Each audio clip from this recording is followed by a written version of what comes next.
Hello everyone and welcome to Sinful Gaming. I hope you're all doing well, I hope you're all staying safe, and most of all, I hope you're all fighting that war against the Grey. Today's video, we've got a getting started with Warhammer Age of Sigmar video for you, and today we're going to be looking at the Stormcast Eternals, and in particular the Hammers of Sigmar sub-faction. In this video, we're going to aim to show you what you can do with a Hammers of Sigmar specific sub-faction army, and in particular the Dracothian Guard part of the army, because that is a battle line option we get, as we'll talk about in a second.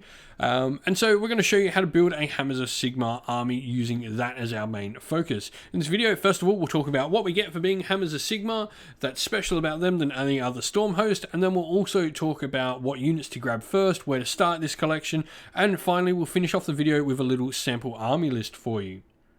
And so, for starters, let's talk about Hammers of Sigmar. Now, we already mentioned it, Dracothian Guard become battle line in Hammers of Sigmar. This includes all the different variations, be they Fulminators, Concussors, Tempestors, or Desolators.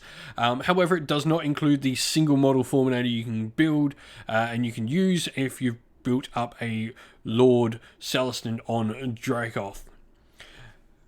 The other thing that we're going to get from being Hammers of Sigmar is we're going to get a ward save near objectives. This is a ward save that whilst wholly within a certain range of each objective, you get a 6-up ward. This does really well at covering the main weakness of Stormcast Eternals, and in particular Dracothian Guard. Dracothian Guard have an amazing armor save, a 3-up base which they can easily use to get a nice 2-up base if they've got a... This means that they can go to the all-important 2-up. Yes, the unit does not have any champions, but they do have the elite rule, so this means they can issue commands to themselves, which is really cool, meaning you don't have to be as careful when placing your models because the champion can... well, he doesn't exist. So either one of the Dracothian Guard can die and still be able to use command abilities on the other one of the units. This all leads into just a really heavy hitting, a really elite Stormcast army. Stormcast armies are elite by nature, but this style army is even more so. So with that said, let's get cracking on and let's check out all the different units we're going to start off with, I'm going to talk about to get this army built up and ready. And so, to get us started, we're going to grab Vander's Hammerhand. Now, for me, this is one of the cool parts of Hammers of Sigmar. They have the vast majority of the named character variations within their army, so Vandus makes for a great leader for our Dracoth style army. First of all, he's on Dracoth himself, so this means he can move forward with the rest of our Dracothian Guard units within the army, but also he's got some really cool additions to him and abilities that he has. So first of all, he's got the Lord of the Hammerhands, where friendly units do not take battle shock tests within 24 inch of him. This isn't too big an issue with our Dracothian Guard as they're high bravery, and if you've lost a couple of models, you've lost generally a unit of 2 of them already, as that, works out and makes sense. But also, he's got the Vengeful Determination ability, where once per turn at the start of the combat phase, you can pick one friendly Hammers of Sigmar Redeemer unit wholly within 12 inch of this unit, and add one to the attacks characteristic of that unit's melee weapons until the end of that phase. This means he can work really well with your home units as much as going up and doing the damage himself. We're speaking of this, of course, because we're going to talk about taking Dracothian Guard. You've got different variations of Dracothian Guard throughout the army.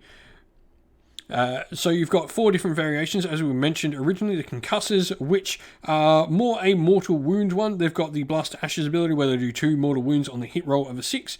And they've also got the elite keyword, like all our Dracothian Guard will. We've then got the Desolators, which have the Cleaving Blow, where they get to add 2 to the attack characteristic of their Thunder Axe if the number of models in the target unit is greater than the number of models in this unit.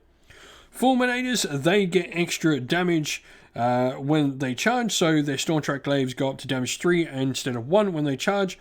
And lastly, we've got the Tempestors, which are actually a shooting variation, which have the Volley Storm Crossbow, which is 3 attacks at 3 threes, run 1, damage 1.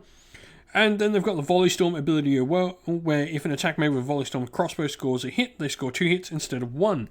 Which is pretty cool. They make for a great harassing unit. All these different Dracothian Guard units can give you a various different sort of aspects to your play and do different things for you.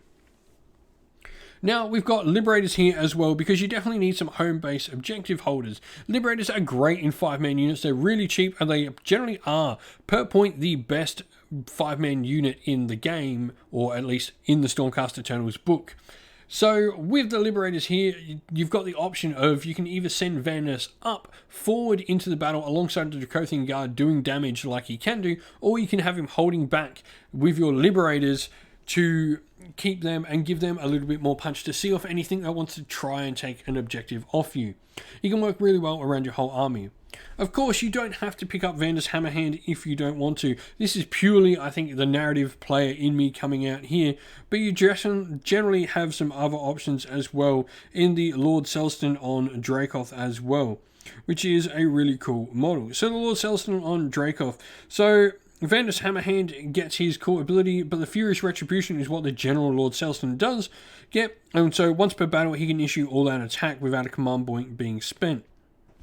The Lord Selston on Dracoth as well also gets a Sigmar Thunder Shield, where he can ping back some damage in the form of mortal wounds to units that attack him. So you've definitely got those two options there on whatever you want to go with. They're generally around the same points, depending on how FAQs work and stuff like that, but they both have their various options, so you definitely don't need to pick up Vander's Hammerhand. But for me, what I would do is pick up the Vander's Hammerhand model rather than a Dracothian Guard box, and then grab one of your spare shields from the Dracothian Guard box you pick up and magnetize that to Vander's to either make him Vander's or a Lord Selston, however you wish to run the model. And so our sample army list is pretty simple here for the army. We've had to go 1,000 points because really you don't fit much in, and the army doesn't really work at 750 points. You can make it work, but it just gets a little bit iffy on how you're having to sort of flow around and organize the army list. So 1,000 points, Stormcast Eternals, Hammers of Sigmar, and Hold the Line. We've got a lot of battle line in this army, and most of it is really tough, so it's a fantastic grand strategy. There's no triumph in this army, as we are a perfect 1,000 points, so we're never going to get a triumph, even if we wanted to. And then battle line wise, we've gone for a unit of Fulminators, Concussors, and Tempestors, all too strong. So the Fulminators are going to be our major damage dealers. They've got the damage 3 on the way they charge, so use them really smartly. But the Concussors also here provide us with mortal wound output for when the Fulminators aren't going to have the rend needed to get through some of the heaviest armored targets in the game. The Tempestors work as a fantastic support unit to these other units, providing some shooting, and also can hold up enemy units really annoyingly because they do have a decent armor save like the rest of our Dracothian Guard, and so can work well in a sort of distraction and a hold up role for the rest of the army. 5 Liberators rounds out our army and gives us a solid objective holding army unit that we can use. Like I mentioned, Vander's is 215, that's the same as the Lord Selston on Dracoth, and you could definitely choose to change up the list if you so wish. Alright, and so here we have the opposite list talking about that Lord Selston on Dracoth, so the rest of the army is the same. However, the Lord Selston on Dracoth, what we've gone for here is we've given him the Tempestor's Hammer and Thunder Shield. This is personally my favourite option for him. However, you could definitely go with the Glaive in this variation as well. The command trait Skilled Leader, the reason why I like this command trait on him is the extra command points can really come in handy with this many units at this points level. And then the artifact, we've gone for Amulet of Destiny, giving him a 4-up ward after that already impressive armor save. Celestial Instincts is a command trait ability that's going to allow him to retreat and charge from combat. This is really useful for someone who's so survivable, and definitely if you're going to put that glaive on him, this could work really well with that as well. It's going to allow him to, go out of fights, go back into fights that he wants to go, or continue to get that glaive bonus when he wants it. Really useful set of abilities to have on him and artifacts, so definitely an alternate build you could do with this particular army. If you're playing with Stormcast and doing the all Dracoth build or the heavy Dracoth build with the Hammers of Sigmar, let us know in the comments below how you've been going and what you would suggest for a starter 1,000 point army. Well, that's the end of the video. Thank you all for watching. Please don't forget to leave a like and subscribe to the channel if you haven't already. Also, while you're at it, if you'd like to come chat more with me and other members of our fine community here at Sinful Gaming, you can do so by following the link in the description of the video to our Discord server. You can come chat with all of us.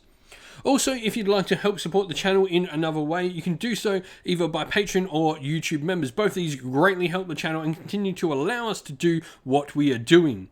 We'd like to give a shout out to everyone who has done such, so a special shout out to our Patreons, Christian Weir, James Soren, Greenskins Gaming, AJC, Kenny Lull, Outer and Shot First, Andrew Bowen, Nathan Fee, The Rising Ape, Q Dynamic, Agu, Anthony B, Anton Nielsen, JJ Austrian, Average Wargamer, Domir, and Mark Harvey. And a special shout out to our YouTube members as well, Green Roots Gaming, Kenton Young, Steve T, The Real Ziot, Chris Wallace, Ronya, Vinny, Lockloric, The Johnny84, David Ellsworth, Revenar, and Wolfric Nick.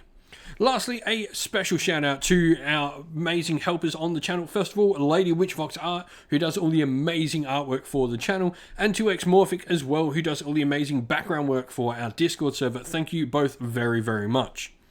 That's it for the video though. Please don't forget to leave a like and subscribe once again. Stay safe everyone, stay well, and most of all, keep fighting that war against the Grey. Ciao for now.